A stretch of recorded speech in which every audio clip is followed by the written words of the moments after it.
Monsieur Anouar Abdoulaye. Bonjour monsieur. Bonjour Avec. Écoutez, je me réjouis énormément d'être avec vous aujourd'hui. C'est un plaisir de vous rencontrer et de parler de vous. Déjà, je vais quand même la poser la question. Pourriez-vous un peu nous parler de vous? De moi, enfin, c'est très difficile de parler de soi-même, mais bon, je vais tenter l'exercice. Je suis Anouar Abdoulaye, directeur général du groupe Hongari. Voilà. Donc, je dirais jeune entrepreneur. Voilà. Je me suis lancé dans l'entrepreneuriat il n'y a pas longtemps. Je pense. 2000 combien? 2019. Hein. Wow. Ma première entreprise, oui, 2019 ou oui, 2019. C'est maintenant peut-être que les gens découvrent, parce qu'au début, c'était plusieurs échecs. Ok. Et qu'est-ce que vous avez fait avant 2000? Je m'intéresse. Qu'est-ce que vous avez fait avant 2019? Ah, beaucoup de choses. Beaucoup de choses. J'ai eu un parcours assez atypique. Étant enfant de militaire, j'ai un peu parcouru le Niger avec mon père, donc dans les autres régions, entre Tawa, Arlit, Agadez et Zender, avant de rentrer à Niamey en 99. Après, vous avez quel âge en ce moment? Jusqu'à mes 10 ans, j'étais à l'intérieur du pays. Donc après, j'ai dû opter pour autre chose. Après le certificat, j'ai fait le concours d'entrée au Britannique militaire. Ah oui, super. Voilà. Après mon admission, l'État on m'a envoyé au Mali. Donc où j'ai passé tout mon... très jeune, juste au début? Oui, juste après le certificat, j'ai fait le Britannique militaire à Kati. Waouh! Vous avez dû quitter la famille, tout? Bien sûr, bien sûr. Wow. J'ai quitté la famille très tôt. Comment vous avez vécu ça? C'était facile l'intégration, mais côté rupture familiale, effectivement, c'était difficile. C'est difficile quand tu quittes très jeune les parents, voilà, que tu découvres, mais l'intégration est facile parce que tu n'es pas le seul. Nous, quand on était au Britannique, c'est quoi? 10 autres, on avait 10 autres nationalités, donc 10 autres jeunes qui venaient d'autres pays. Et c'était, voilà, on était obligé de s'intégrer pour ne pas. Après le Britannique, je suis resté au Britannique jusqu'au bac. Donc après le bac, on a le choix. Toujours au Mali. Toujours au Mali, effectivement. Après le bac, on a le choix, soit de continuer l'université pour se préparer à une vie militaire, soit on a le choix effectivement de continuer dans la vie civile. Et j'ai opté pour la vie civile. Un choix qui n'était pas facile. Pourquoi? C'est pas facile parce que je viens particulièrement d'une famille très, très militaire. Du grand-père au père. Tous mes deux grands-parents étaient militaires. Et chez nous, l'armée était un peu presque une vocation. Je pense que je suis le seul à avoir cassé cette rupture pour des raisons personnelles, effectivement. Et qu'est-ce que vous avez fait après le bac militaire, quoi? Après le bac, j'ai bien croqué, pour être honnête. Après le bac, j'ai découvert une belle adolescence qui était parsemée d'embûches. Donc, pour ne pas dire que j'ai beaucoup délinqué, mais bon, après le bac, c'était difficile, c'était voir la vie universitaire et tout. Voilà, j'ai continué mes études entre Bamako, Dakar. Après, je me suis retrouvé au Maroc pour, voilà, très récemment, jusqu'à ces 5 dernières années où je suis rentré définitivement au Niger. Voilà. Donc, dès que vous étiez rentré, c'est en ce moment que vous avez lancé vos entreprises, donc en 2019?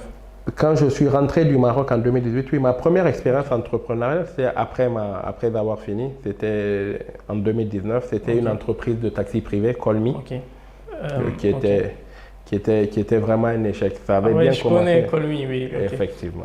Colmi, c'était venu après BIP, si je me souviens. C'était après BIP, effectivement. BIP fermait et je créais Colmi. On était à l'époque deux. Drop et Colmi. Les deux, on n'était que les deux sociétés qui étaient sur place, donc on avait une part de marché. Je pense que BIP était descendu, Colmi est revenu. Oui. Un peu en même temps. BIP fermait quand Colmi ouvrait. Et d'ailleurs, je me suis beaucoup inspiré de BIP. Je remercie le promoteur en passant parce que au début, quand il était venu avec l'idée, je n'étais pas très emballé. Voilà, il avait cherché. Des Il avait partenaires. cherché, je pense, des partenaires, Oui, j'ai effectivement. entendu parler de lui, il est ouf. Il a bien osé. Après, je pense bien que, bon, il n'avait pas eu le... Des fois, c'est ça qui nous manque aussi. Ok. Il n'avait pas eu le courage de continuer. Et nous-mêmes, quand on est venu dans le domaine, on n'a pas eu le même courage aussi pour continuer après. Bon, pour lui, c'est un peu difficile. Il venait du Canada, je pense. Des États-Unis. Des États-Unis, il vient au bled, il veut changer les choses. Il veut, effectivement, je Et pense quand qu'il ça était... clash, c'est difficile, quoi. Ça clash, c'est difficile. Mhm. Il était confronté vraiment à la mentalité nigérienne. Oui, oui. Et nous tous, hein, Oui, côté entrepreneuriat, c'est très difficile. Quand Quand vous revenez, ah oui, Oui, je veux. oui, c'est très difficile.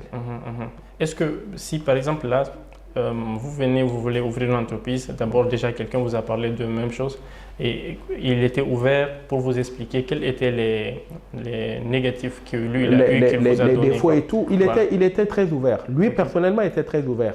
Et généralement, c'est le problème qu'on a dans l'entrepreneuriat au Niger. Ok.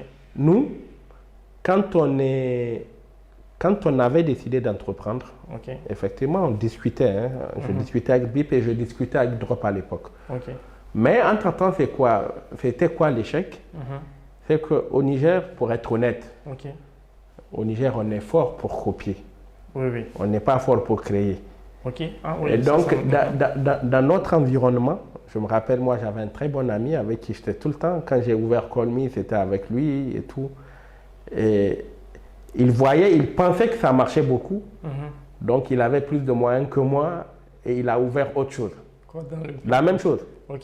Ok. Ce qui fait qu'au fait, quand nous, on avait ouvert en moins de 4-5 mois, il y avait plusieurs sociétés de taxi privées qui avaient ouvert Ah oui, aussi. ça, je me souviens, oui. Vous avez Donc, le plus de... Je pense que c'est l'application que vous avez fait. C'était ça le plus. On avait essayé d'innover, mais d'autres étaient venus en vrac. Wow. Avec de nouvelles voitures, de Oui. nouveaux trucs. Mais malheureusement, c'est que le marché n'était pas aussi solide. Ok. Est-ce qu'on peut parler du marché, quoi, du taxi? Par exemple, on dit que quand le premier BIP, lui, il était le seul. Et quand vous êtes le seul dans la niche, les gens, ils ne vont pas dire que le taxi ne marche pas au Niger. Non, ils ne vont pas dire que BIP ne marche pas. Ils vont dire que le taxi ne marche pas. Donc, ils vont croire sur la niche, quoi. Quand il y a beaucoup de personnes, ils vont dire, par exemple, ils vont dire non, c'est BIP qui ne marche pas. Allons-y, calme. Allons-y, calme. Donc, En fait, quelque c'est part- comme ça. C'est la loi aussi du marché. Voilà, oui, oui. Et C'est quand il y a ça. beaucoup de monde, c'est parce que ça marche, quoi. On vend Non, du riz. c'est- quand il y a beaucoup de monde, ce n'est pas forcément parce que ça marche. Ok. La preuve, quand vous faites un flashback pour revenir 4 ans en arrière, il y avait plusieurs. Oui, oui. On était à un moment au moins à une dizaine. Ok. Aujourd'hui, il n'y a personne. Ok. Est-ce Il n'y a que 2 à peine. Hein, et même ces 2 sans aucune Oui, il visibilité. y a un, je pense, oui, bleu, vert. Effectivement. Oui, oui. Là, le marché est encore vide. Oui, oui. Donc, qu'est-ce Avec qui... la crise Oui, aussi, oui. le marché est très vide. Oui, oui, Donc, oui, on n'a tous pas eu le courage de continuer. Et il faut se dire la vérité, on entreprend pour gagner. Bien sûr. Oui, Quand oui. une entreprise n'arrive pas à se prendre en charge, c'est difficile. Et C'était quoi les inputs, quoi, en ce moment? Il fallait acheter les voitures. Non, enfin, on avait les voitures, Beaucoup. mais comme je l'ai dit, au Niger, il n'est pas donné... Au Niger, je pense qu'on n'a pas de classe moyenne. Ok. Il n'est pas donné aussi à n'importe... C'est pas tout le monde qui peut se permettre les courses d'un taxi privé. Oui. Voilà, c'était pas trop cher. La course était à 1500 ou 2000 et tout, oui. mais c'était pas tout le monde qui pouvait. Au fait, au Niger, on n'a pas encore atteint ce niveau de... Ok, ok. Donc, Et vous savez, j'ai eu un retour sur toujours pourquoi je prends le temps sur le taxi. Il y avait un directeur d'une agence, là, je pense que c'est 6e Sens, il disait que c'est trop pas cher, quoi. Toi, tu prends ton véhicule, tu mets du carburant, tu m'amènes d'un point A à un point B, tu refuses tout le monde et tu prends que 1500. c'est trop pas cher. C'est trop pas cher. quoi, C'est il trop disait. pas cher comparé à la sous-région, c'est vrai. Oui, oui. Mais il faut aussi se dire que c'est dû aussi au niveau de vie. Ok, oui, oui. C'est trop pas cher parce que, quoi qu'on dise, nous sommes l'un des pays, c'est difficile, c'est triste de le dire, plus pauvre aussi. Ok, Donc ça va en fonction de le jour où la qualité de vie va augmenter. Voilà, c'est sûr que les gens vont élever. Nous, moi, quand j'étais jeune, je me rappelle un moment, le prix du taxi normal était à 100 francs. Donc, vous avez quand même le projet un peu à côté, le moment où le marché va prendre, peut-être que vous allez revenir. J'ai beaucoup repensé ces dernières années ou ces derniers temps de reprendre, de revenir encore là-dessus. Mais pour être honnête, j'ai d'autres priorités. Mais je pense bien que ce ne serait pas un mauvais investissement. Un mauvais investissement. Oui, oui, parce que le besoin est là. Ok. Voilà. Oui, j'ai vu par exemple, il y a, je sais pas, c'est en Asie, ils ont dû chasser Uber. Effectivement. Ouais. Parce que eux, c'était moins cher et tout. Ouais. Et en même temps, je sais pas, par exemple, j'ai vu au Ghana, le modèle était, moi j'ai ma voiture, eux ils font le marketing pour faire étaler la marque. Ils font la mise, ils font au Ghana, en Côte d'Ivoire et autres, ou même dans les pays maghrébiens comme à Tunis ou au Maroc, ils font ce qu'on appelle la mise en contact. Ok. Il y a l'application, quand tu es enregistré sur l'application, tu peux conduire ton propre véhicule. Ouais, ici, ça ne Et marche puis pas. voilà, ici ça ne marchera jamais. C'est clair. On a au Niger, on a un sérieux problème avec le digital, il faut le dire. Peut-être que ces dernières années, Oui. ça va prendre. Mais pour l'instant, on a un problème avec le digital. Oui, les gens ne comprennent. Les plateformes, s'ils Les sont plateformes sont, on non, rentre les plateformes sont très simples. compliquées. Ok. C'est juste qu'on n'a pas au fait le courage ou on n'a pas la volonté d'aller d'aller jusqu'au bout des plateformes. Ok. Vous comprenez? C'est-à-dire d'aller en profondeur on n'a pas cette volonté de vouloir commander, suivre et faire autre chose. Oui. Donc c'est très, ça devient. Oui, en même temps, vu qu'il y a la facilité d'aller au rond-point là. C'est pas qu'il y a la facilité. Ils préfèrent tous appeler. Quand il y a le numéro du taxi, ils appellent tous au même moment. Ce qui fait que le service, effectivement, vous allez voir le même numéro qui est appelé au même moment. Et généralement, les gens ont besoin des taxis au même moment. C'est soit dans la matinée pour aller au boulot ou à la descente. On a tous les mêmes horaires voilà, on a soit les mêmes horaires de loisirs ou les mêmes horaires de besoins en fait, en tant que tel. Ah oui, je comprends. Du coup, ce que vous dites, le secteur du transport, oui, ça porte, mais c'est juste qu'il faut savoir comment y rentrer. Il faut savoir comment, il faut surtout savoir comment y rentrer et surtout mettre beaucoup l'accent sur la sensibilisation et la communication. La communication, qui est le préalable actuellement pour se démarquer effectivement d'une... Il faut communiquer. Il faut communiquer. Nous sommes un pays où les gens ne communiquent pas très bien, où les gens ne communiquent pas trop, je dirais. Ok. Est-ce que c'est un problème de compétence ou bien non, selon vous, quoi, selon vous? C'est pas un problème de compétence. Voilà, c'est juste pas pour l'instant dans nos mentalités. Comparé aux autres pays de la sous-région, la communication. Les entrepreneurs au Niger n'aiment pas communiquer. Ils aiment trop se baser sur le pack. Parents, amis et connaissances pour vendre leurs produits. Souvent, je disais en off à l'UF de 44 Feeling que je connais beaucoup qui sont dans la com, qui gagnent beaucoup plus, qui ne parlent pas. Effectivement, c'est parce que on ne parle pas, quoi. Ils ne parlent pas parce qu'ils ont déjà des contrats garantis. Le jour où ils auront vraiment de la concurrence, ils seraient plutôt obligés de se démarquer en communiquant. Là, parce que c'est trop facile. Quand tu vois un entrepreneur, une entreprise qui gagne sans parler, c'est que ça a été trop facile. Vous comprenez ça, je le pense très sincèrement. Hein. Je peux me tromper, mais quand vous voyez une entreprise communiquer et plutôt gagner sans pour autant communiquer, c'est parce que c'est trop facile. Et malheureusement, ces genres d'entreprises, quand on coupe l'herbe sous les pieds, c'est fini. Non, j'accepte et tout. Ça pourrait être trop facile. Et en même temps, le marché aussi, souvent, comme le marché n'est pas grand et qu'on peut juste en prospectant, etc., voilà, quand on peut prendre un peu d'élan. Souvent aussi, ne pas communiquer, c'est une question de manque on ne sait pas, quoi. Les gens ils ne savent pas et que ça peut amener bien, etc. Ou bien le manque de changement de paradigme. Pour vous, vous allez, aujourd'hui, si vous voyez quelque chose de nouveau, vous dites, attends, vous allez étudier ça, quoi. Certains n'étudient pas ça, peut-être. Ah ben, moi, je pense si j'ai une qualité, c'est que je sais m'adapter à mon environnement. Donc, quand je vois une opportunité, j'essaie effectivement d'étudier, de la saisir. Et voilà, on sait un peu comment, donc dès que vous, après le Maroc, vous êtes venu, directement, vous avez lancé une entreprise. Après Colmi, qu'est-ce que vous avez fait après? C'était Colmi, en fait, pour être honnête, Colmi, j'avais choisi, pour moi, c'était même trop une facilité. Quand je fais un flashback, ça m'a rattrapé parce que c'était trop une facilité. Je suis venu, j'ai fait un constat, je revenais du Maroc. Après, j'avais commencé une activité. Moi, en fait, je le dis très sincèrement, je suis devenu entrepreneur par défaut. Voilà, si je fais un flashback pour revenir 6-7 ans en arrière, je ne me voyais pas du tout entrepreneur. C'était à quel moment? C'était quoi allons-y entreprendre? Allons-y entreprendre, c'est quand j'ai compris, à un moment, comme vous l'avez dit, j'étais devenu un peu personnage public. Et je revendiquais trop, j'étais devenu très rebelle. Ok. Et j'ai compris que, bon, voilà, dans le système dans lequel on était, les gens comme nous n'étaient pas trop cotés. Oui, oui. Donc, trouver du boulot, ça allait être très difficile. Wow. Et je n'avais pas d'autre choix que d'entreprendre. Là, je vends un service, il est bon, on l'achète. Et même dans ça, vous allez trouver beaucoup de difficultés en fonction de la casquette ou de l'étiquette qui vous est collée. Ok. Donc, voilà. Donc, Call Me, ça a été une facilité. Voilà. Il fallait aller voir les parents, chercher les moyens et puis exécuter quelque chose ou entreprendre quelque chose. Mais après, la deuxième, c'était Africa Business Travel. C'était une agence de voyage. De voyage, oui. Ah, Et oui, oui, merci. C'est d'ailleurs dans la billetterie, c'est d'ailleurs la seule entreprise que j'ai pu prospérer. Ok. Garder avec un rythme peut-être des fois avec des hauts et des bas, mais c'est la seule entreprise que j'ai créée qui existe encore et puis qui me donne une certaine satisfaction. Wangari est venu après. Wangari, c'est le troisième bébé et c'est l'un des plus grands échecs aussi entrepreneurial, pour être honnête. Non, pour ne pas parler de ce qui ne marche pas tout le temps, parlons de ce qui a marché, quoi.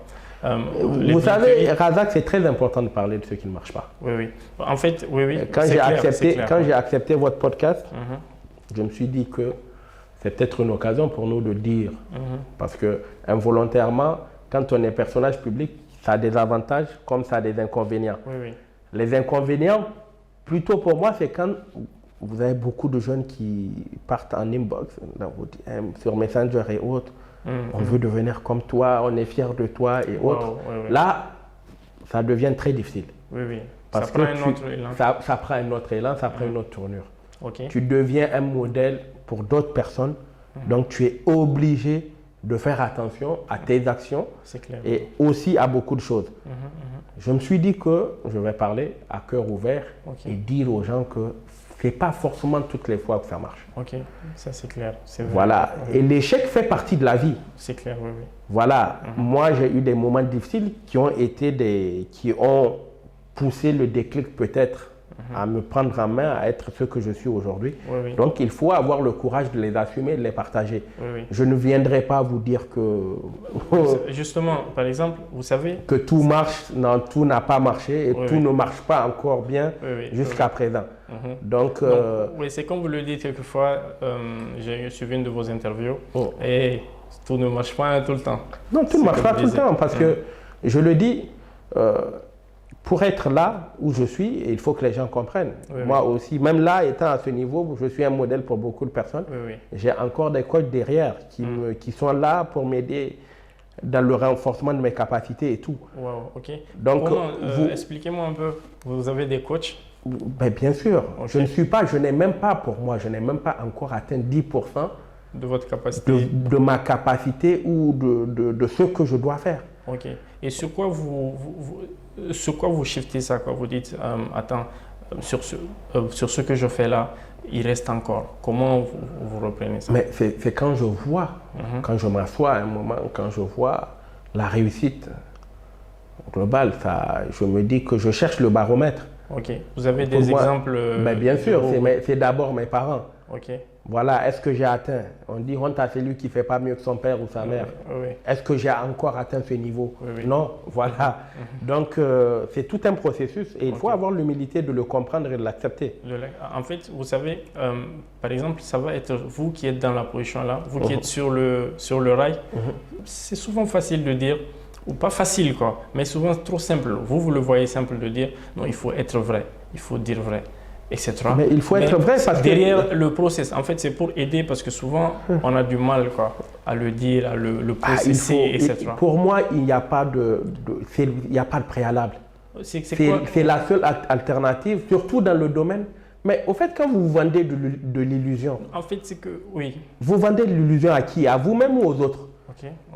Vous voyez un peu, au fait, je peux venir faire semblant d'être vraiment l'entrepreneur à succès. C'est-à-dire le gars qui ça marche vraiment et tout. Ça crache. Mais est-ce que c'est la réalité? Non. Voilà, ça doit se voir sur mon quotidien et autres. Des fois, on galère. C'est On clair. galère. Et moi, par exemple, je le disais tout à l'heure, Wangari, quand je suis arrivé au niveau de Wangari, c'est là que j'ai compris que j'ai fait la pire erreur entrepreneuriale de ma vie. C'est que c'était quoi? C'était quoi? C'était investir dans de l'émotion. Comment? Comment? Oui. Je suis chauvin. J'ai un amour assez démesuré quand on parle du pays et autres. Wow. Donc, quand je voyage, généralement quand tu es à l'hôtel ou quand tu regardes les autres télés, tu vois des jolis programmes, tu vois de belles choses, de belles images, Oui, tu oui, te dis, oui, mais oui. pourquoi j'ai pas ça chez moi? Chez moi, ok. Mhm. Après un moment, un bon jour, je me suis levé, je me suis dit, bon, je vais prendre un endroit, un local, je vais créer ma télé en ligne Wow. et je vais innover. Mhm.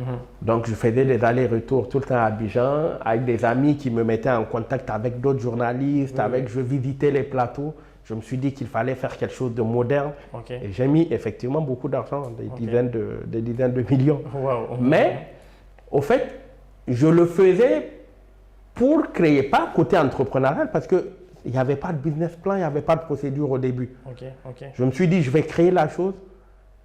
Et après, voilà quoi.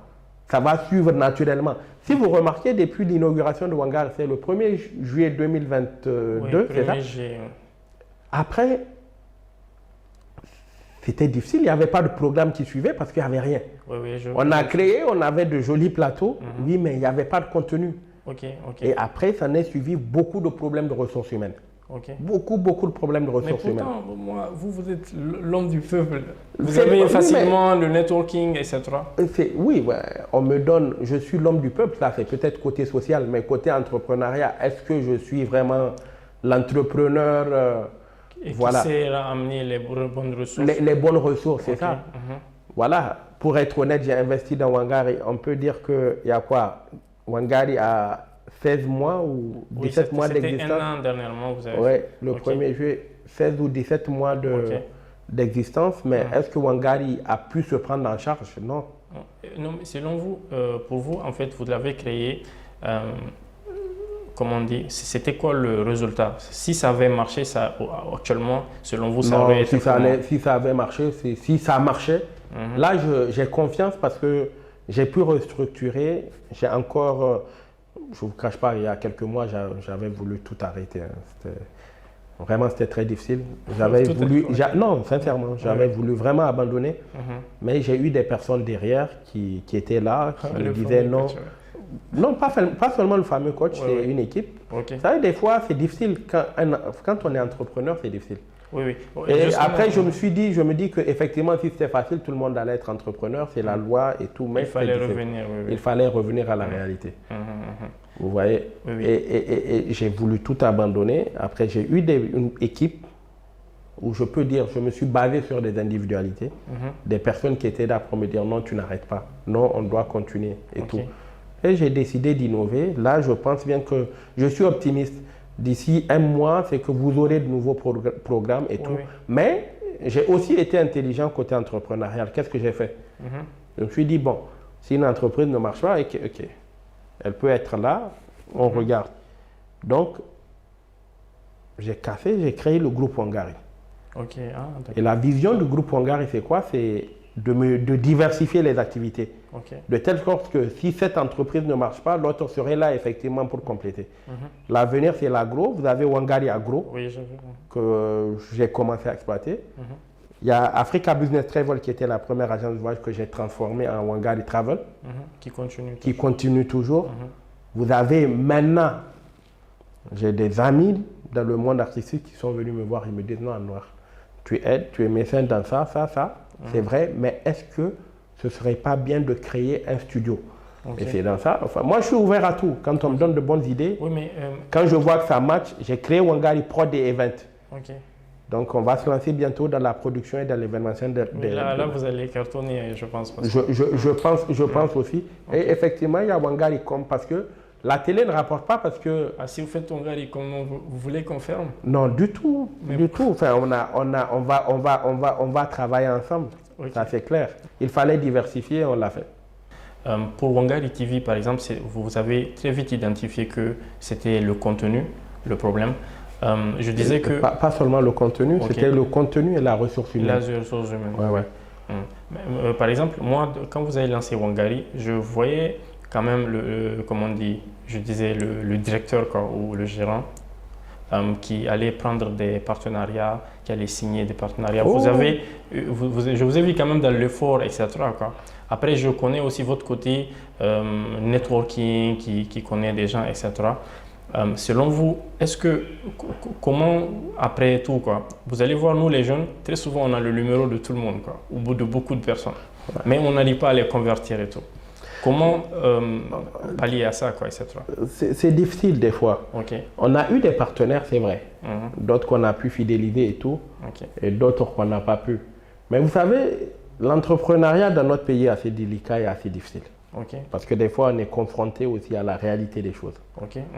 La réalité dans notre domaine, les gens n'en parlent pas parce qu'ils le trouvent surtout tabou, c'est peut-être la méchanceté. Nous sommes dans un pays, oui, ça, il faut le dire, c'est peut-être un blocage, et ça a été un blocage pour beaucoup d'entrepreneurs. Moi, j'ai peut-être une chance, j'ai le mental, c'est dans ma tête. Non, mais vous êtes militaire. Oui, dans ma tête, j'adore les défis. J'adore, ça m'excite. À mourir, c'est-à-dire j'aime avancer dans l'adversité. Ça me permet de me jauger, voilà, comme je le dis, ça m'excite. J'aime les rapports de force, voilà. Et au début, personne ne croyait. Je me rappelle à la première réunion avec l'équipe commerciale, j'ai compris qu'il parlait déjà de notoriété, mais on était un nouveau bébé qui venait de naître. On avait besoin d'être poussé. La connexion Internet dans notre pays coûte cher. Imaginez-vous, j'avais besoin de 10 mégas minimum pour une web TV. Et vous savez combien me coûtait 10 mégas minimum? 1,2 million. Par mois. 1,2 million, ça vous fait au moins le salaire de 10 employés. En temps normal, de 4 fois le SMIC, quoi. C'est vrai qu'il faut du tout pour un monde, mais quand même, on doit avoir le minimum. Le minimum, c'est cette gentillesse, c'est partager de l'amour, c'est partager de l'empathie et tout. Et c'est ça qui fait de nous ce que nous sommes. Oui, comme on dit, là je vois c'est votre personne même qui prend et tout. Moi la première fois que je vous ai rencontré, je suis passé ici pour déposer, je pense que c'était en 2018 ou 2019 comme ça. 2020. Je suis passé pour déposer, 2020 peut-être. Je suis passé pour déposer une demande de rendez-vous. Après je rentrais, je cherchais un taxi là devant et vous m'avez rappelé quoi, pour me dire de venir et tout. Quand je suis là, vous m'avez dit ça là, c'est pas tout le monde qui va le faire. Parce que j'ai fait une lettre avec NIF et je me rappelle, pour être honnête, me rappelle, j'ai été beaucoup emballé par le professionnalisme dont tu as fait preuve à ton âge. Voilà, généralement quand les gens envoient des demandes de rendez-vous ou des demandes de stage, c'est basique. À peine ils prennent le soin même de... Et j'ai aimé le professionnalisme qui était là. Et je ne pouvais pas te laisser partir parce qu'il fallait que je te le dise, que c'était bien. Et que ce soit... Il fallait que je t'encourage. Mais tu vois, j'ai beaucoup de belles histoires comme ça. J'ai beaucoup de belles histoires comme ça. Vous pouvez me donner quelques anecdotes? Ok. Vous savez... j'ai vu dans le questionnaire, des fois vous me demandez vous êtes disponible, vous êtes disponible pour d'autres personnes, ou vous essayez d'être disponible, vous essayez d'aider. C'est parce que des fois aussi, il y a des personnes qui nous aident sans rien savoir. Je me rappelle quand j'ai fait mon premier, je parle d'une anecdote, ça me marque. J'ai vu que tu as parlé d'un homme tout à l'heure, c'est très important pour moi, je le lui ai dit. Quand je faisais mon shooting, quand les gens savaient que j'allais me marier, j'ai une entreprise locale que je voyais déjà, qui travaillait et tout. Voilà, le promoteur, il m'appelle, je ne le connais pas, il m'envoie un message sur Snap, il me dit, ça va, c'est Monsieur X? Je dis oui, c'est Monsieur X. Il me dit, ok, je ne vous connais pas, mais je vous aime bien, j'ai bien envie. J'ai vu que vous vous mariez bientôt, je veux prendre en charge tout ce qui est média, la production, les images et tout. Oh! Je rentre dans son profil, j'essaie de voir, on se connaît. Je me suis posé la question et après je me suis dit ok. Je suis allé faire des recherches. Je dis mais ce monsieur, il vient d'où? Il me connaît d'où pour me faire de telles de telles belles propositions. Give it before you take. Après, le soir, ça m'avait tellement marqué que j'étais obligé de l'appeler. Je l'ai laissé un vocal. Je lui ai dit vraiment, mon frère, ce que tu viens de faire, ça a une valeur ajoutée pour moi. Sincèrement, et je ne peux jamais l'oublier. Okay. Je ne peux jamais l'oublier. Avant même le jour, qu'il passe à l'action. Avant même qu'il passe à l'action, je lui ai dit, et rien que l'intention déjà, pour moi, c'était beaucoup. Et vous voyez, des fois, on a besoin de ce genre de personnes aussi pour continuer à vouloir être bon. Vous voyez, donc ça, c'est une anecdote. C'est ça qui nous pousse des fois à vouloir aussi donner aux autres. Non, une chose est sûre, ceux qui donnent, c'est parce qu'on les a donnés. D'habitude, ceux qui nous aident, c'est des gens qui n'ont rien à voir avec nous. Je suis entière. Moi, j'ai eu une chance incommensurable et je vais profiter peut-être de votre caméra. Je le disais tantôt. Je ne vais pas dire que j'ai souffert. Et je ne saurais venir mentir à dire aux gens que j'ai souffert. Non, j'ai vraiment pas souffert. J'ai eu des parents, et quand je dis parents, ça ne s'arrête pas seulement qu'à mes parents biologiques. On connaît l'Afrique.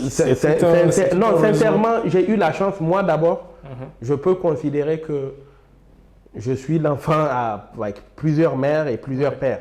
J'aime affectueusement appeler les oncles, m'appellent fiston ou j'appelle baba et tout. J'ai beaucoup, c'est facilement pour moi, j'ai beaucoup de mères qui m'ont adopté. Voilà, qui m'ont adopté, qui m'ont aidé moralement et des fois financièrement à être où je suis. Quand je dis moralement, vous savez, quand ça ne va pas, j'ai eu vraiment des moments très difficiles dans ma vie, mais j'ai eu ce genre de personnes pour me coacher, avant de venir même à mes parents biologiques. Et vous savez que c'est ça en fait la difficulté, quoi, parce que les problèmes moraux, n'est-ce pas? C'est un peu ça la difficulté. C'est un peu ça. Moi, ici, on shift ceux qui n'ont pas arrivé là où ils veulent et ceux qui sont arrivés. J'ai eu la chance, c'est ce que je dis. Moralement, vous savez, pour qu'un entrepreneur soit fort, il faut qu'il puisse être déjà fort moralement. Il faut qu'il puisse constamment avoir l'esprit bien fait et tout. Le problème qu'on a, on ne le dit pas souvent, mais il faut rendre hommage aux personnes qui nous aident. Qui nous aident, c'est clair. Voilà, je vois beaucoup de personnes aiment surtout dire « non, j'ai réussi seul ». C'est rare de voir des personnes réussir seules. C'est très rare, il faut le dire. Voilà, souvent on a besoin de se créer une success story. Non, c'est naturel. Aujourd'hui, la dernière fois j'étais devant des étudiants, je leur disais que j'ai eu la chance d'être le fils d'une bonne dame. Mais la chance que j'ai encore, enfin j'ai eu encore une meilleure chance, j'ai eu la chance d'avoir un bon père qui était à côté de moi au moment difficile. Voilà, la dernière fois, j'ai rendu hommage à ma mère, mais c'est aussi l'occasion pour moi aussi de rendre hommage à mon père parce que... Nous tous, nous lui rendons hommage. Parce que sincèrement, il a su me punir pour que je sois l'homme que je suis aujourd'hui. Vous comprenez, à un moment dans vos questionnaires, j'ai vu vous parler de le déclic. Le déclic a commencé quand, dans les moments difficiles, il a su me laisser aller au fond du tout pour comprendre que d'abord, ce que je faisais n'était pas bien et pour comprendre que je pouvais être un meilleur homme. Et vous savez, à un certain âge, c'est difficile. Vous ne comprenez pas les parents. Vous ne comprenez pas les parents, vous ne comprenez pas certaines décisions. Mais des fois, c'est ces décisions qui forgent votre personnalité après et c'est ces décisions qui font votre caractère après. Vous comprenez? Et même là, je ne peux pas dire que je suis, ne serait-ce que la semaine passée, c'est encore des leçons de vie. J'ai posé, je me rappelle, j'ai posé un truc, un jour, enfin, il s'est levé, il m'a appelé le matin, un appel vidéo, il me dit fiston, tu as décidé d'être un grand homme, il faut que tu apprennes à prendre des coups. Tu ne peux pas grandir ça en encaisser. Et des fois, l'homme le plus fort, ce n'est pas celui qui renvoie les coups, qui redonne les coups, non, c'est celui qui encaisse. Et c'était une très belle leçon de vie pour moi. Et comme je l'ai dit, aujourd'hui, mon père, ce n'est pas seulement mon père, c'est mon ami. Parce qu'on se parle, je peux rester 1 heure de temps à parler avec lui au téléphone. Et est-ce que ça a commencé comme ça dès votre jeune âge? Non, du tout. C'est ce que je dis, c'était pas comme ça avant. Mais Quand je me suis égaré, j'ai eu la chance d'avoir des gens pour me recadrer. Ok. Donc, je dois toute cette réussite à mes parents biologiques, mais je dois aussi cette réussite à des oncles qui étaient là dans l'ombre.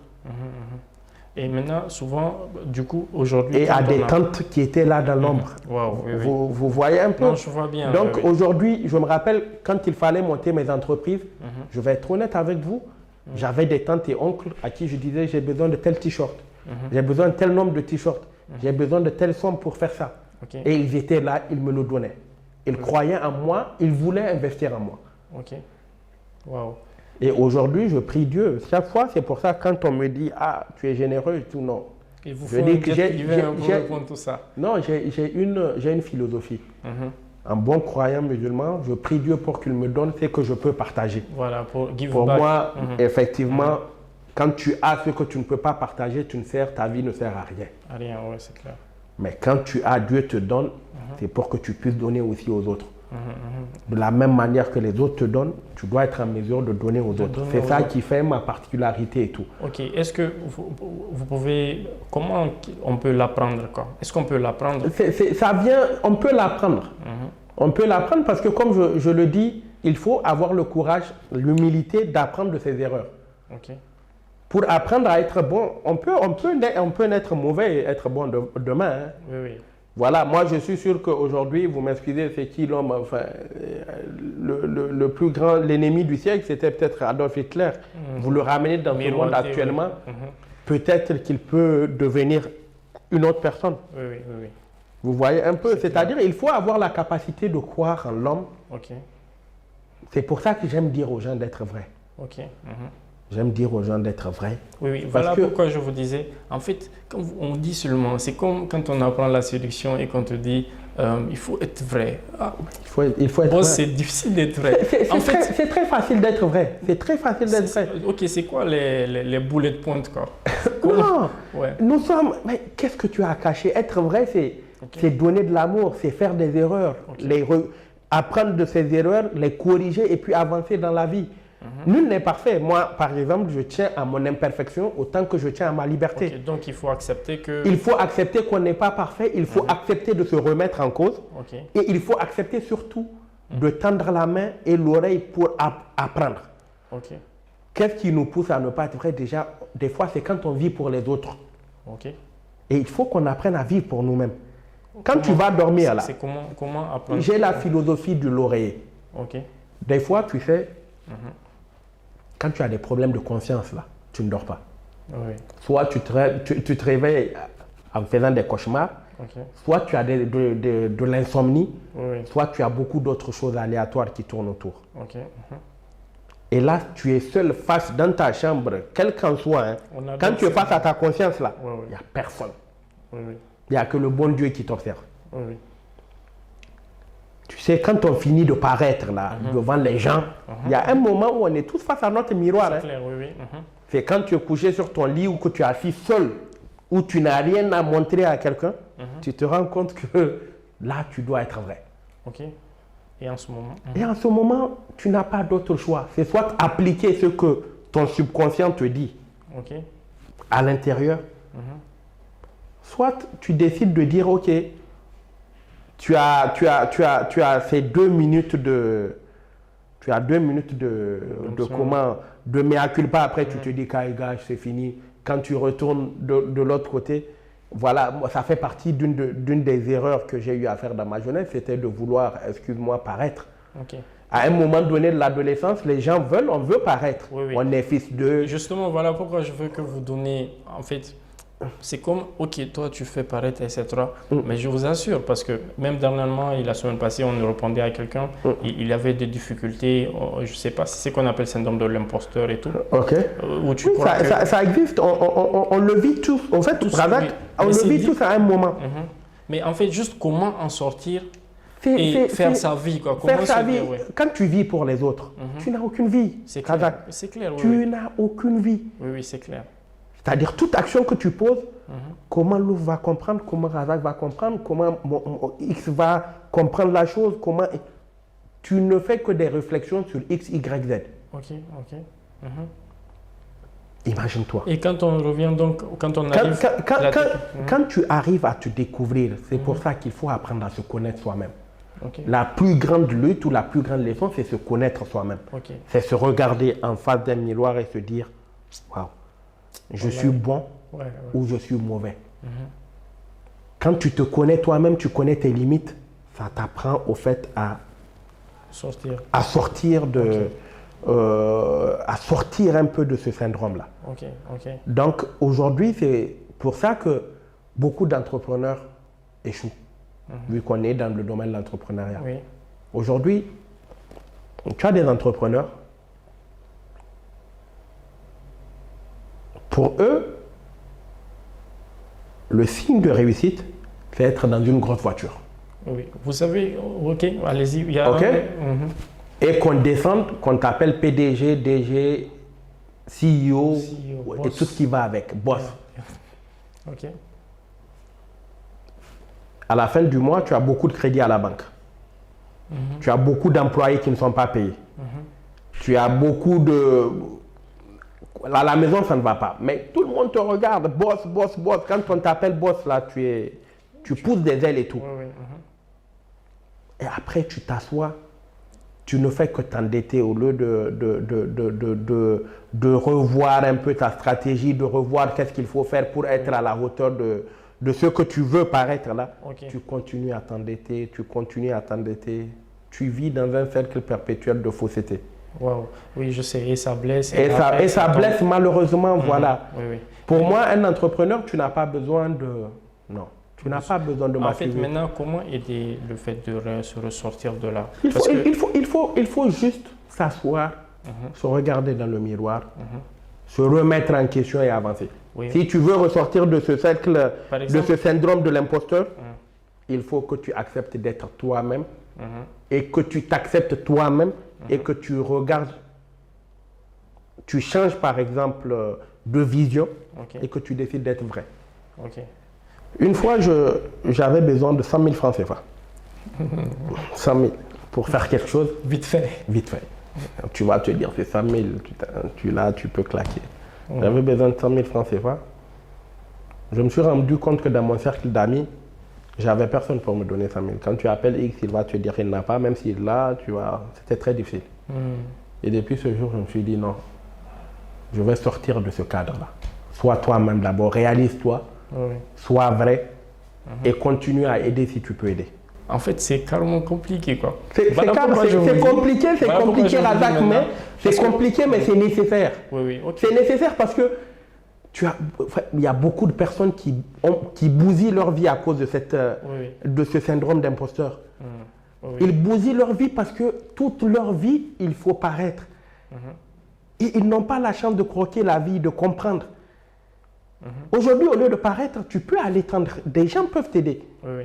Voilà, maintenant pour revenir là-dessus, comment chercher de l'aide, quoi? Parce que, par exemple, très souvent, au début, on a besoin, soit tu as 2-3 clients qui te permettent de montrer aux autres qui ne te connaissent pas, 2-3 clients que tu vas voir dans ton cercle. C'est aussi, le PAC, c'est aussi une manière de décoller, quoi. Oui, mais qui n'est pas méfaste. Qui n'est pas le fait. Maintenant, après, il faut juste, elle va te permettre d'aller... Le PAC, c'est cela. Au fait, il faut que les gens comprennent et qu'ils acceptent que c'est facile. C'est plutôt pas facile, même d'être à la hauteur de ce PAC. Moi, quand je dis aux gens, les gens ont tendance à dire « Oh, tu es fils d'eux ». Oui. Tu peux être fils d'eux et échouer. Beaucoup, oui. Donc, savoir aussi que tu es fils d'eux et que tu as l'obligation de réussir, c'est aussi un combat. C'est clair, oui. Voilà. C'est aussi un combat. Oui, je vois bien. Donc, puisse Dieu nous aider à être vrais ou à sortir de ce syndrome, mais il faut que les gens s'acceptent eux-mêmes. Oui. En tout cas, moi aussi, il y a quelque chose que je voudrais ajouter, c'est que seulement, on peut prier pour que les choses soient simples, quoi. Mais tout comme la religion, etc., tant que tu ne vas pas ouvrir, tu ne vas pas demander pour comprendre réellement comment ça marche, ouais, c'est vrai. Ça ne va pas. Ça ne marche pas. Penser que demain serait meilleur juste parce que c'est demain, même demain serait mauvais, quoi. Et effectivement. Oui. Donc, c'est comme ça. C'est la loi de la nature. Du coup, franchement, j'aimerais bien comprendre. S'il y a une chose qui fatigue beaucoup aujourd'hui, c'est comment voir un peu comment avoir de l'argent pour les entrepreneurs, c'est des prêts, etc. Je sais que oui, souvent, ceux qui sont entourés, bien entourés, mais même quand on est entouré, comment aller chercher quoi? Parce que souvent on se dit non, je suis un entrepreneur, je ne veux pas de l'argent des gens. Non, ça dépend de la personne. Ok, Ça dépend de la personne. Moi, je l'ai dit, j'ai eu des grands frères, des oncles, des amis. ok, Un peu d'amis, mais il y a eu des vrais amis ok. qui m'ont aidé, Oui, oui. qui Mais ont juste- cru en moi et qui, voilà, Mhm. sans oublier mes parents. Donc, je me dis que si tout le monde, au fait, c'est le sérieux que tu décides de mettre à la chose, Ok, dans la chose plutôt. Le déclic, quand tu as ton déclic, c'est te dire, voilà ce que je veux. Razak, tu sais, pour entreprendre, je savais qu'il fallait faire des sacrifices. J'étais quelqu'un qui aimait beaucoup sortir. ok. Waouh. Ça fait 3 ou 4 ans Mhm. que je n'ai pas mis un pied en boîte de nuit. Waouh, ok. Ah, même, Pour vraiment même la nouvelle- une bonne... À certaines occasions de mariage, je suis allé à des soirées et tout. Oui, oui. Mais pour dire que je sors dépenser de l'argent dans une boîte, ça fait 4 ans ou 5 ans. Ça Depuis me- que j'ai décidé d'entreprendre, j'ai mis ça de côté. Oui, oui, oui, oui. Il y a un grand paradoxe aujourd'hui, Mhm. que je viens tendre la main aux parents ou aux amis ou autres, ou aux oncles et tantes, leur dire aidez-moi. Et de Yeah. l'autre côté, qu'on me voie moi-même continuer à apprendre. Je prends des ressources ici pour entreprendre et en même temps je prends de l'autre côté pour aller Claquer. faire la fête, claquer de l'autre côté. Ouais, en fait, ouais. c'est très difficile. C'est très C'est difficile. très difficile. Donc, j'avais besoin de faire des sacrifices. Ok. Il fallait que je les fasse et je les ai faits. Voilà, ça m'a permis d'être où je suis. Ok. Et jusque-là, je me dis que je n'ai même pas encore atteint, comme je l'ai dit au début de l'émission, 10% High capacity. de ma capacité, effectivement, Ok. du paroxysme que je cherche, quoi. Ok. Et est-ce que vous avez des tips, des petites manières à faire pour éviter? Parce que souvent, c'est un peu plus fort quoi, que nous. Quand les gens nous appellent, hey, tu peux venir, s'il te plaît. Souvent, c'est toi qui as la, comment on dit, c'est toi qui as la voiture, tu dois faire ça. En fait, souvent, on a besoin de toi. Et il y a le poids de, il faut que je remette. Parce qu'il faut le dire aussi, si vous entreprenez, c'est quelque part, c'est pas que pour vous, quoi. Vous le faites parce que vous aimez voir beaucoup de monde, parce que vous aimez aider, vous aimez give and back et tout. Oui, mais c'est très différent. C'est-à-dire, il y a le côté social, l'homme Ok. social, où voilà, ça c'est, je suis né comme ça. Ok. Je ne peux pas le changer, j'ai hérité de ça. Ok. Voilà, c'est héréditaire. Maintenant, il y a l'autre côté entrepreneurial et que je suis en train de changer. Ok. Voilà. Et à un moment donné, ces deux côtés, ou ces deux faces, au fait, se rejoignent. Se rejoindre, oui, oui. Et là, c'est difficile. Ok. Et c'est là que c'est vraiment difficile parce que les gens ne comprennent pas. Oui, oui. Au début, vous parlez de les ressources humaines. Quels sont les tips que vous avez mis en place pour pallier à ça, quoi? Je suis allé, j'avais besoin de chercher des hommes, de trouver des hommes vrais. Et je pense bien que je suis en train de trouver des hommes vrais. Ok. J'ai besoin c'est d'une quoi vraie les- équipe. Ok. C'est quoi les choses à faire, quoi, pour avoir une bonne, pour chercher un bon, etc. C'est se corriger. J'ai vu une Ouais. de vos présentatrices, elle est très bien. J'ai vu après ceux qui présentent là aussi. J'ai vu, en tout cas, vous prenez ceux qui se démarquent dans leur domaine et tout. J'essaie de Et le j'essaie de miser sur la qualité. Ok. Sur la qualité. Au début, je misais sur la quantité. Maintenant, je mise sur la qualité. Ok. Voilà. Donc, j'ai une équipe que je suis en train de former à travers l'aide de beaucoup de personnes extérieures. Ok. Donc, j'ose espérer que j'aurai le noyau dans un futur très proche, quoi. Wow. Et par exemple, on a tous ce niveau. Quand on commence, on est un peu nous seuls. Tu es jeune, tu vas parler à un autre jeune, ils se disent, toi et moi, on a le même âge, pourquoi je vais travailler pour toi et tout. Qu'est-ce qu'on peut utiliser comme moyen de bien influencer, quoi? Razak, j'ai eu la chance Ok. d'être décomplexé. Ok. Oh là là, Donc là, il faut être décomplexé. Je suis un homme décomplexé. Ok. 70% ou 60% de mes employés sont moins âgés que moi. Wow. Mais j'apprends beaucoup avec eux. Wow. Ok. Au fait, j'ai l'humilité de descendre en bas. Au fait, la vie, elle est simple. C'est nous qui la rendons compliquée. Et j'ai eu effectivement cette chance d'être décomplexé et de ne pas être avide de jalousie. Je n'ai pas ces deux défauts-là. Wow. C'est-à-dire, quand Dieu te donne, là, on a le même âge. Dieu t'a donné. Je prie Dieu pour que Dieu te donne plus pour que tu me donnes. Ok. Mais je ne prierai pas Dieu pour que Dieu t'enlève quelque chose, pour que je sois, ou je ne serai pas jaloux de ta réussite. Au contraire, je vais me mettre à côté de toi là, pour apprendre quelque chose ou prendre quelque chose. Ok, ok. Vous voyez un peu? Et on a ce complexe entre nous, en fait. Ok. On a ce complexe. Oui, oui. On a cette crise, au fait, ça s'appelle une crise de leadership. Ok. Toi, tu as témoin, et je l'ai eu avec certains employés qui aujourd'hui ne sont pas là, qui pensent qu'il faudrait faire peut-être de la concurrence pour être... Non, moi, je ne suis pas, j'ai dépassé ça. Ok. Si je peux les aider là aujourd'hui, je vais même le faire. Donc, quand tu rentres dans un mood où tu te dis non, pourquoi lui ah non, ça, moi j'ai fini. Ok. Donc, je sors de ce cadre, je te dis, on a le même âge. Non, on a le même âge. Dieu t'a donné quelque chose que je n'ai pas, comme Dieu m'a peut-être donné des choses que tu n'as pas. Donc, je me dis, en fonction de cela, qu'on est tous complémentaires. Ok. Maintenant, je n'ai pas choisi d'être patron. Voilà quelque chose que j'aime dire à mes employés tout le temps. Mon plus grand souhait, je touche du bois, je suis humain, je peux quitter ce monde à tout moment.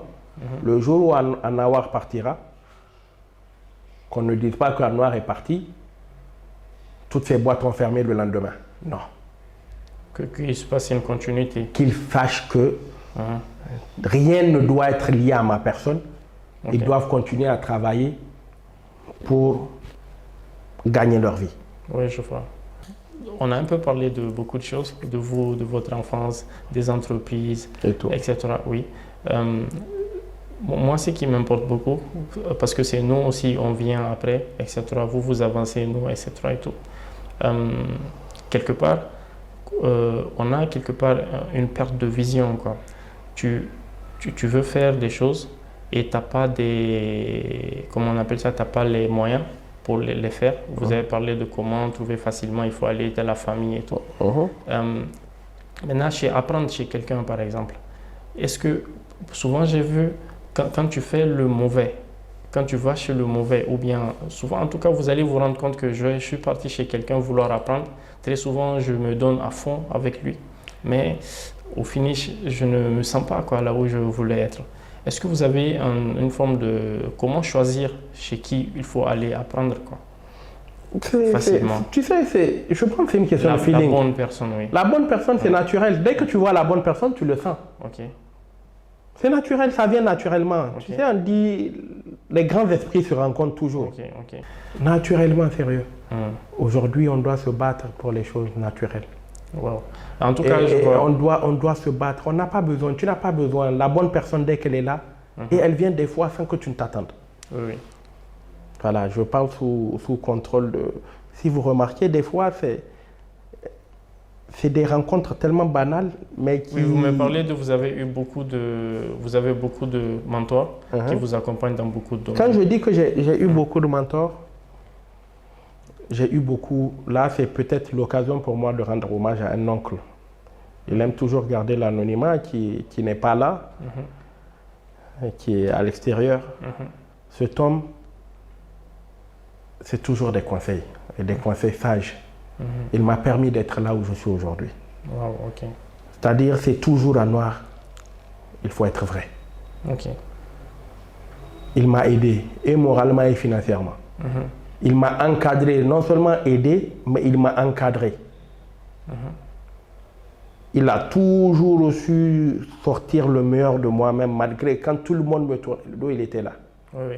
On a, bizarrement, c'est toujours une personne qu'on a comme ça. Qu'on a comme ça et qui aimait me dire toujours, fais attention, bats-toi, fais des choses et fais-les bien. Oui, oui. Il me donnait toujours ces jolis conseils. Oui. Et après, je m'assois, je me dis, quand je me vois ne pas faire certaines erreurs d'autres entrepreneurs, je me dis que moi, j'ai eu de la chance d'avoir des personnes comme ça dans la vie. Wow, oui, oui. Vous voyez un peu? Et c'est cela qui doit prévaloir. Oui, oui. Et en fait, ce qu'il faut voir aussi, souvent, parce que nous, quand on est dans le mode entrepreneur, etc., celui qui n'entreprend pas, on ne veut pas écouter ses conseils. Mais souvent, pourtant, du coup, vous pouvez, souvent, il y a des gens, et ce n'est pas des entrepreneurs, mais ils peuvent nous dire des choses vraiment très intéressantes. Et pourtant, il y a des... Merci. En fait, la vie, là, on n'a pas besoin d'entreprendre. On n'a pas besoin d'entreprendre. Oui, oui. Oui, là... On n'a pas seulement besoin d'entreprendre pour avoir des leçons de vie, je veux dire, au fait. Voilà. Oui, on est presque à la fin de cette interview. Je sais que vous avez... J'aurais voulu vous demander quelque chose qui souvent nous tombe trop dessus. Quand on est sur Internet et on a un peu beaucoup de bruit, quoi. En fait, commentaires, etc. Quand on est en public et tout. Pourtant, on veut garder la tête froide, quoi. Comment vous faites dans votre cas pour garder la tête froide? Oh, c'est difficile. Hein. C'est difficile, c'est difficile. Moi-même, je travaille beaucoup. J'ai un coach là qui me recadre beaucoup. Oui, oui. C'est mon plus grand défaut d'ailleurs d'entrepreneur, c'est que je réagis généralement des fois avec émotion. Je n'ai pas tout le temps la tête froide. Je souhaiterais avoir la tête froide. Je n'ai pas tout le temps la tête froide. Je travaille sur ça pour effectivement être à ce niveau de sagesse et de... Mais voilà, c'est des fois le mauvais côté ou la face cachée de l'iceberg aussi.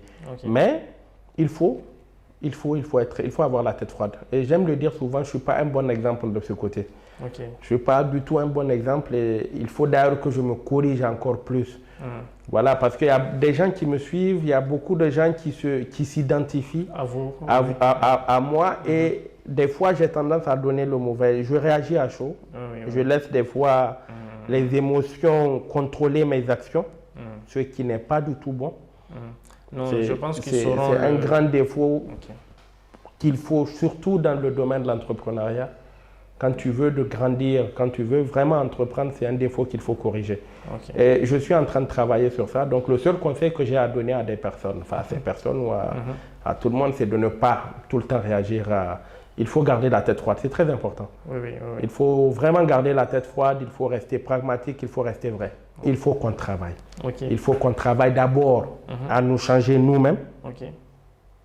Et il faut qu'on travaille à changer le pays. C'est-à-dire c'est d'abord un travail qui commence individuellement, puis collectivement. Voilà, donc là je me dis que nous devons, notre génération, surtout les jeunes pour ce pays, nous devons faire de belles choses, nous devons travailler, nous devons nous aimer. La méchanceté gratuite, elle doit cesser. En tout cas, voilà, nous devons être vrais et nous devons maintenant surtout actuellement, nous devons être très patriotes. Voilà, c'est quelque chose qui nous a manqué pendant ces dernières années. Il faut que les Nigériens, les jeunes Nigériennes apprennent à aimer leur pays. C'est très important. Ouais, j'ai vu même vos télés, c'est la Wusanino, les couleurs comme maintenant. Oui, la Wusanino, c'est comme ça, c'est les couleurs et on doit c'est la patrie d'abord, c'est le pays d'abord. D'autres sont morts pour ce drapeau, d'autres continuent de mourir pour nous permettre d'être où nous sommes aujourd'hui, en train de faire un débat. Voilà. C'est clair, oui. En tout cas, c'est très bien de clôturer sur ça, sur le fait d'être vrai. Parce que, surtout le fait de s'aimer, j'ai constaté, les déclics, c'est quand tu commences à aimer, tu commences à accepter que voilà, lui, là, il a fait. Et moi, j'ai la chance. J'ai la chance, on m'a donné beaucoup d'amour et j'ai vraiment beaucoup d'amour à revendre. Voilà. Je ne sais pas, un mot de fin. Un mot de fin. Je vous ai posé beaucoup de questions. Je te remercie, Razak, pour tes podcasts. Je te remercie pour cette initiative. Je te remercie pour cette interview. Et j'espère qu'on se verra bientôt entre entrepreneurs pour discuter d'avenir, pour discuter du projet. Voilà, et j'espère que nous allons ensemble continuer à motiver les jeunes à entreprendre, à motiver les jeunes à se mettre ensemble, à créer beaucoup de choses. Oui, bien sûr. Voilà. Donc, je suis très content. Puisse Dieu te protéger et te bénir. Merci beaucoup. Nous et tous j'ai dit nous et tous les autres. Tout, oui, bien sûr. Allez, merci beaucoup. Merci beaucoup.